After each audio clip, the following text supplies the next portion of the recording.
그래서 요 중세 유럽의 이 상권을 보면 요 베네치아가 요쪽 아드리아해라 그러죠. 요게 이제 이 동방 쪽하고 무역을 많이 하잖아요. 그다음에 요쪽 제노바 여기 중심하고 영국 밑에 요 북해 지방이 두 군데가 있는데 요쪽 지역하고 요 플랑드르 지방이라 그래서 여기 뭐 벨기에 뭐 안트워픈이 네덜란드에 있는데 여기가 이제 활성화됐는데 요렇게 가는 해상 루트도 유명했지만 요 육상 루트도 굉장히 많이 활발해져 가지고 교역을 많이 했대요. 그래서 여기 쌍파뉴 전기시라는 게 뭐 굉장히 그 정기적으로 열리는 시장 중에 굉장히 큰 시장이었다 그래요. 예. 그래서 유럽은 오히려 이렇게 나라 등치는 중국만 한데 중국처럼 그 권력이 통일되지 않고 다 각자가 이제 그 따로따로 지내는 그 조그마한 공국들이었다 보니까 수천 개로 이루어진, 오히려 이런 상업 조직이 발전할 수 있는, 법인들이 발전할 수 있는 이제 토양이 만들어진 거죠. 동양에서는 못하게 했다고 제가 말씀드렸죠. 좀 커질 만한 상인들은 다 국가가 이제 다 이렇게 못하게 했는데 서양에서는 이게 커진 거죠, 오히려. 그래서 그 순서가 이제 중요한데 여기서 지금 말씀드리는 내용을 제가 이제 좀 문을 조금 닫아볼까요?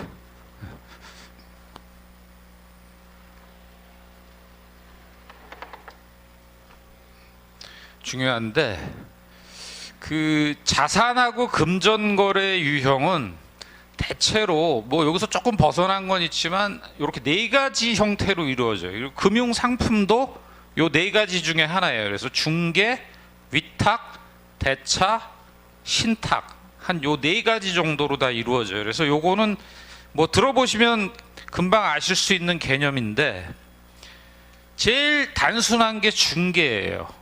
우리가 이제 공인중개사가 중개죠. 뭐 복덕방, 우리 집을 사고 팔거나 뭐 임차 얻거나 하면은 중개인한테 가죠. 팔 때도 중개인한테 가고 살 때도 중개인한테 가고, 중개인한테 일정 수수료는 내지만 성사됐을 때 책임은 다 네 가지죠. 중개인한테 무슨 책임을 물을 순 없죠. 완전 무슨 잘못된 정보를 줬는데 내가 계약했다거나 하면 뭐 사기죄로 물을 수 있지만 중개인은 그야말로 중개만 하는 거죠.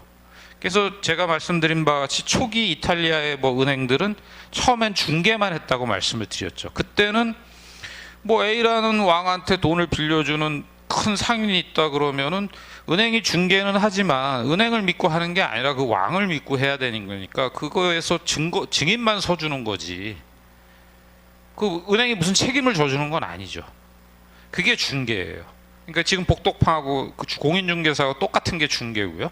이건 이제 집 사고 파는 경우에 지금도 쓰고 있고, 그다음에 이제 위탁이라는 게 있어요. 여기서 조금 넘어가면, 그래서 법률 행위 등의 수행을 다른 사람에게 의뢰하는 일, 예를 들어서 자금을 맡겨서 그 운용을 부탁하거나 타인을 신뢰하여 어떤 행위를 부탁하는 것으로 그 내용에 따라 위임, 위탁매매, 운송, 신탁, 어음 등 여러 가지 법률 관계를 발생시킨다. 위탁을 받은 사람, 즉 수탁자는 위탁자의 취지에 따라 자기 재량으로 사물을 처리할 수 있다. 위탁을 한 사람 사이에 신인관계가 생긴다. 요거 조금 발전한 거죠. 이제 대표적인 위탁 거래가 증권회사 거래예요. 주식 해보신 분들은 알겠지만 주식 주문 내면 증권회사가 다 알아서 상대방에게 돈을 건네주고 주식을 받아가지고 입고시켜주죠. 해보셨죠? 그럼 증권회사들끼리 이제 그 신용 네트워크로 묶여서 하는 거예요. 거래소라는 걸 중심에 두고. 근데 여러분 혹시 장외 주식 해보신 적 있으세요? 장외 거래? 모르시죠? 그거 하려면 둘이 만나야 돼요. 주권 들고 돈 들고 둘이서 어디서 만나. 그래가지고 그 주권이 맞나 틀리나 확인하려면 어디서 만나야 되냐 하면 저 증권 예탁원 이런 데서 만나거나, 증권 예탁원에 등록이 안 된 주식이면, 그러니까 표준화 안 된 주식이면 그 주식을 발행한 회사로 가야 돼요. 회사에서 이 사람이 주주가 맞는지 확인해 줘야 될 거 아니에요. 주주 명부가 있으니까. 그래서 거기서 돈 주고 받아야 돼요. 얼마나 불편해요. 그게 이제 중개죠. 중개인이 있으면. 근데 이제 그 너무 불편하잖아요. 그러니까 지금으로 치면 이제 증권회사 같은 게 나와가지고 맡아가지고 싹 처리해주고 이제 자산 분배해주죠. 근데 차이는 있어요. 시킨 범위 내에서 해야 돼요. 그러니까 내가 삼성전자를 사라 그랬으면 삼성전자만 사야지 LG전자 사면 안 돼요. 위탁은. 조금 이따 이제 신탁 말씀드릴 건데 그거하고 결정적으로 틀려서 그래요. 예. 위탁은 내가 시킨 대로 삼성전자 100주 팔으려면 삼성전자 100주만 팔아야지 LG전자 100주를 팔아도 안 되고 삼성전자 50주를 팔아도 안 돼요. 시킨 대로 해야 돼요. 위탁은 시킨 대로 하는 게 위탁이다. 단 그 안에서 이루어지는 자금 수도나 결제 절차는 업자가 알아서 한다. 지금 증권사들은 이제 3일 만에 해주죠. 주식 매매하면. 그럼 그 사람들 룰에 따라야 돼요. 그리고 수수료도 조금 뭐 요즘은 거의 공짜도 많은데 하여튼 주거나 말거나. 그래서 수수료도 좀 내야 되고. 그게 위탁이에요. 그러니까 중개, 집 사고 팔 땐 중개 이런 게 이제 그것도 투자 행위잖아요. 그 다음에 주식 투자, 채권 투자 이런 거 하면 이제 증권회사를 거래하면 위탁. 그다음에 대차가 있어요. 대차는 빌려 주고 빌려 받는 거죠. 이거는 은행 예금 대출이 대차예요. 그래서 뭐 법적 정의는 뭐 차주가 대주의 것을 이용한 뒤 반환하는 행위다. 대차에 관한 법적 규정에는 뭐 민법에 소비대차, 사용대차, 임대차가 있다. 이 소비대차가 돈 빌리고 예금하는 게 소비대차예요. 그리고 임대차는 이제 부동산 빌리고 하는 거고 사용대차는 뭐 물건 빌리고 이런 건데 대차는 같은 종류, 같은 품질, 같은 수량으로 반환해야 돼요. 그러니까 돈을 빌렸으면 원화로 돈을 빌렸으면 같은 종류, 원화로 뭐 같은 품질은 없고 같은 가격, 같은 수량. 그러니까 100만 원 빌렸으면 100만 원 반환해야 되는 거죠. 그죠? 동종, 동량, 동가라고 그러는데 예전에 제가 은행 다닐 때 이건 좀 많이 배웠던 것 같아요. 아직도 기억나는 거 보니까 소비대차 계약은 반드시 동종, 동량, 동가로 반환해야 된다.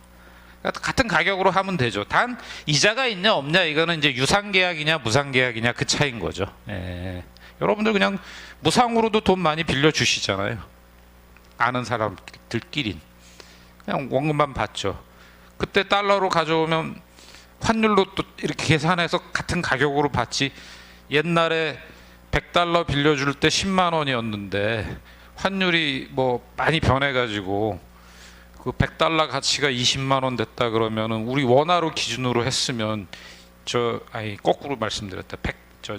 5만 원이 됐다 그러면 5만 원 200달러 갖고 와야 될 거 아니에요, 그죠? 그냥 100달러 옛날 환율이었으니까 그 값으로 쳐줄게 이렇게 안 하죠. 무슨 말씀인지 아시겠죠? 그러니까 원화로 했으면 원화 가치에 맞게 갚아야 된다 이 얘기인 거죠. 그게 이제 예금을 하시면 예금이나 대출을 받으시면 이제 대차 계약을 체결하는 거죠. 또 채권류에 투자하시면 그런 거죠. 확정이니까. 그다음에 이제 마지막 게 금융상품에서 이제 요즘 많이 하는 게 이거죠. 신탁. 요거는 위탁에서 한 단계 더 나아가서 위탁자가 특정한 재산권을 수탁자, 그러니까 위임을 받는 사람에게 이전하거나 그타에 처분을 하고 수탁자로 하여금 수익자의 이익 또는 특정한 목적을 위하여 그 재산권을 관리 처분하게 하는 법률 관계인데 여기서 이제 간접 투자 이런 게 나온 거예요. 전문가의 돈을 맡겨서 운용하게 하고 그 투자 결과에 대해서는 투자자 본인이 책임지는 상품을 말한다. 가장 일반적인 간접 투자 상품이 바로 펀드와 신탁이다. 요거는 펀드에 여러분들이 돈을 드시면 어떻게 해요? 내가 시킨 대로 해요? 펀드 다 해보셨죠? 물론 규칙은 있지만 지 맘대로 하잖아요. 안 해보셨어요? 예, 안 하셔도 돼요. 예. 이거는 굉장한 신뢰관계를 요구하는 거예요. 자기가 알아서 하잖아요. 그 다음에 책임은 누가 져요? 내가 져요. 예. 그래서 요즘 뭐 은행 가면 무슨 요즘 금융소비자보호법이 또 새로 만들어가지고 써지는 거 엄청 많다면서요? 예. 그 왜 그래요? 이게 이제 우리나라에 아직도 요거 또는 이제 요거에 익숙하지 여기에 아직 익숙하지 않아요. 예. 이게 역사적 시간이 필요한데 하여튼 이거 상당한 신뢰관계를 요구하는 거예요. 남한테 다 맡겨서 네가 알아서, 물론 이제 그 바운더리는 정해주죠. 뭐 주식만 해라.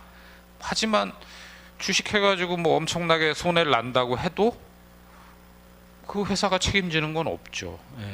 그러니까 이렇게 되는 게, 이게 대부분의 이제 요즘 고위험 금융 상품은 다 이거죠. 본인이 책임지는.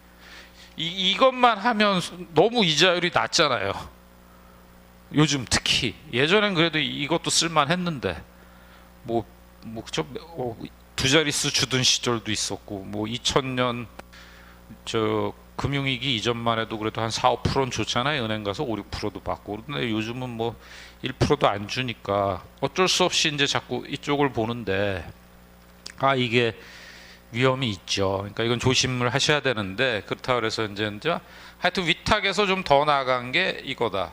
그리고 여기서 한 말씀 더 드릴 거는, 결국은 이제 주식을 매매해서 증권회사를 통해서 거래하는 거는 아까 말씀드린 위탁이지만, 여러분들이 직접 주식을 투자해 가지고 예를 들면 현대차 주식을 샀다, 삼성전자 주식을 샀다, 그러면 현대차 경영진, 삼성전자 경영진한테 결국은 돈을 신탁한 거예요.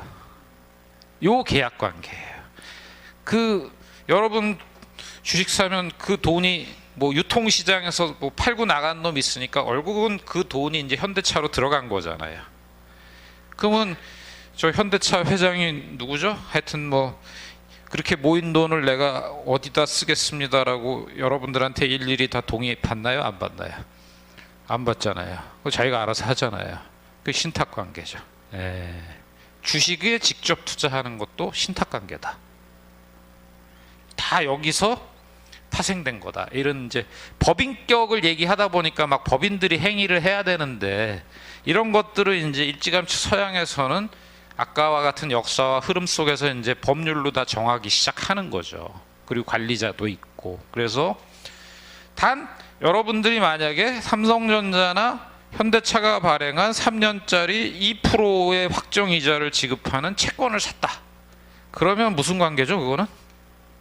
요거 아니고 여기죠. 대차 관계죠, 그거. 근데 대차 관계는 이제 위험이 별로 없으니까 이제 수익률이 작고, 요거는 이제 위험이 좀 많으니까 수익이 큰데 이제 손실 날 수도 있고. 그래서 우리가 하는 경제 그 자산 거래, 금융 거래 이런 투자는 여기서 벗어나는 거 아마 거의 없을걸요. 요 네 가지 중에 하나예요. 그러니까 중개로 해서 본인이 부동산을 뭐 사고 팔고 하는 것도 있을 수 있고, 또 주식 투자를 하면 증권회사를 통해서,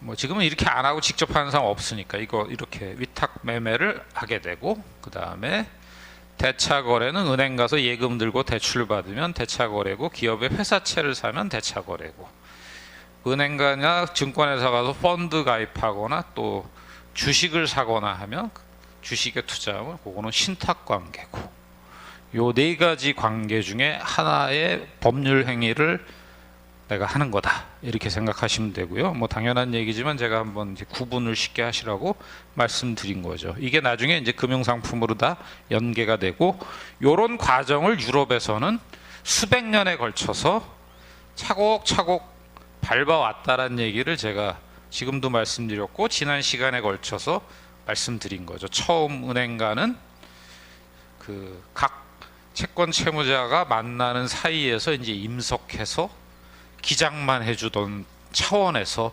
자기가 은행권을 발행하는 데까지, 그러니까 이 대차거래에 이르는 데까지 이제 역사적으로 수백 년에 걸쳐 가지고 이게 이루어진 거죠. 하루아침에 된 게 아니고. 그 말씀 드리려는 거죠.